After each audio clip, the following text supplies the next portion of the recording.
Hi, it's Dwyer, gamblersadvisory.com, here with some thoughts on the upcoming fight between Peter Quillin and Craig McEwan.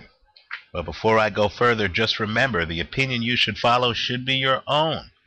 Just consider this video to be a second opinion from a complete stranger online. You know, I'm a Quillin skeptic.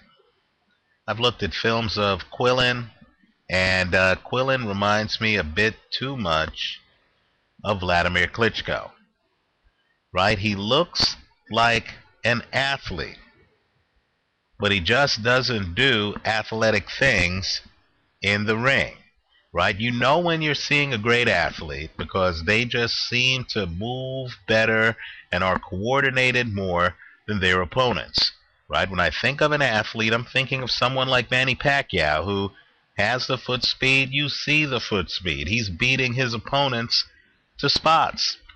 You see the hand speed. You see the power. You see the reflexes. I just personally don't see enough of that with Peter Quillin. He looks like an athlete, but in the ring, he looks stiff. He looks robotic. In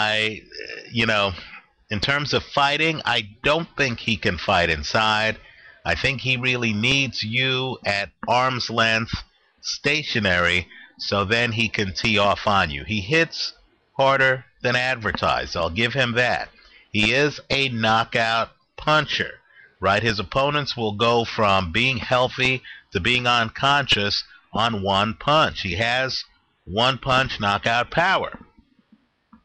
The problem, though, is I just don't see the boxer behind the power, right? For a guy as old as he is, it's a little bit surprising that he doesn't seem at home in the ring, right? Really seems robotic. Now, it's worked for Vladimir Klitschko, no doubt about it.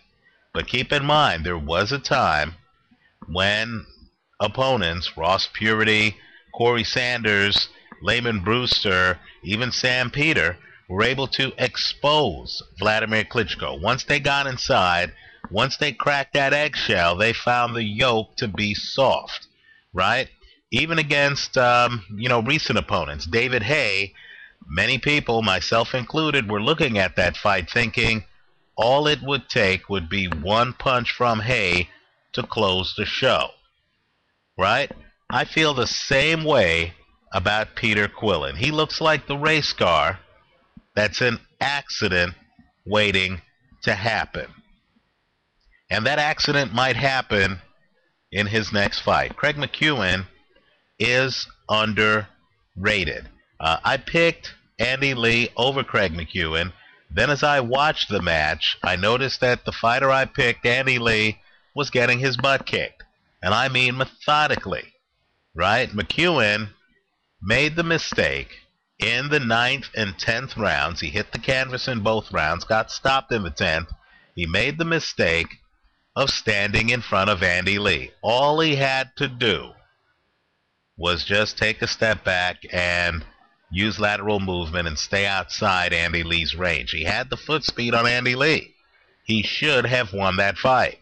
Even though he lost the fight by KO, take a look at the scoring on that fight. You're going to see it was razor close. And keep in mind, if you factor in the fact that that 9th round was a two-point round for Lee because of the knockdown in the 9th round, you realize Craig McEwan was well on his way to a multi-round victory over Andy Lee at the start of the 9th round. He's a boxer's boxer. He does everything, in my opinion, that Peter Quillin doesn't do. The one catch, though, is Craig McEwan doesn't have the big punch, right? The other catch is that Craig McEwan is really more of a mid-range hooker who doesn't really have a great off switch. It's like watching Matthew Macklin. You see Matthew Macklin, then you realize, okay, after watching him for 90 seconds, you know his entire game, right? He's just not a guy who can fight, in an off position. That's Craig McEwan. Now, this is a 10-round fight. It's taking place in Mexico. McEwan is the underdog. In my mind, Peter Quillin needs a knockout to win the fight. Right? Understand, I'm taking the underdog here and saying that if he doesn't get stopped, I believe he wins the fight. Now, there are a few ways to play this. If you look at Quillin's record, you're going to see that he gets most of his knockouts early. He's not a guy who breaks you down and then gets late knockouts. No, he's a guy who surprises you early with better than advertised punching power from odd angles, and he takes you out early, right? And so the bets I'm recommending, if your casino offers KO props, and keep in mind, this is risky because I'm taking the underdog. The bet I'm recommending is Quillin by KO straddled against Craig McEwan, the underdog, to win the fight. In other words, if Quillin wins a decision, you lose the bet, right? If your casino doesn't offer KO props, then the bet I'm recommending is the under, which would cover Quillin by early knockout, straddled against McEwan to win the fight. I think McEwan's the better boxer. I think Quillin is overrated, but is the better puncher. There is the distinct possibility, since McEwan got knocked out in his last fight, that was the Andy Lee fight, that McEwan comes in a little unprepared and gets tossed like a salad. But there's also the possibility that McEwan comes in, he has higher volume than Quillin. There's the possibility that McEwan comes in, starts to use lateral movement on Quillin, right? Has greater volume than Quillin, doesn't allow Quillin into his comfort zone, wins more rounds than Quillin, shocks the world, and gets the upset. Let me also say this too. Both of these guys at different times have been affiliated with Freddie Roach's wildcard gym. Quillin now fights out of the wild card, right? Freddie Roach won't be in his corner because Roach has a fight next week with a guy named Manny Pacquiao and another guy named Juan Manuel Marquez, right? So Roach, as you can imagine, is very busy on that higher profile fight.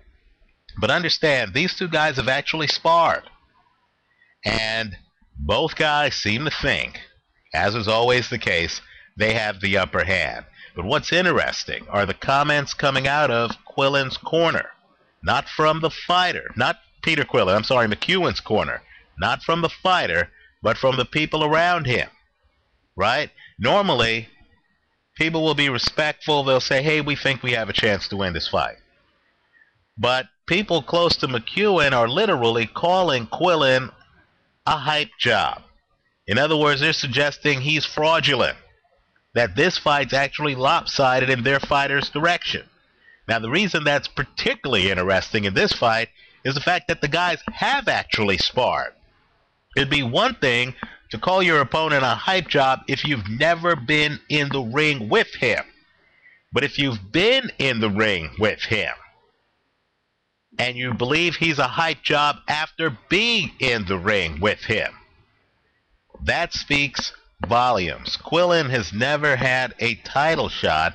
The fact that he has had great management, fights out of New York, a boxing hotbed, and now is affiliated with Freddie Roach in the wildcard gym and still hasn't gotten a title shot, should raise red flags. There's some people backing Quillin who might not believe that he's ready for a title shot at this stage of his career. And since Quillin has been fighting for years, and since Quillin, when you look in the ring, doesn't look fluid, as I said earlier in this video, doesn't look like an athlete, even though physically he looks like an athlete, that should really raise questions. I think McEwan is the better technician. I think the most likely outcome is that McEwan, the underdog, wins this fight. Quillin, devastating puncher, that's his real calling card, has a chance at an early knockout. The straddle is Quillin by KO straddled against McEwan to win the fight. Let me know what you think. Leave your comments for me here on YouTube. Visit us at gamblersadvisory.com. Thanks for watching.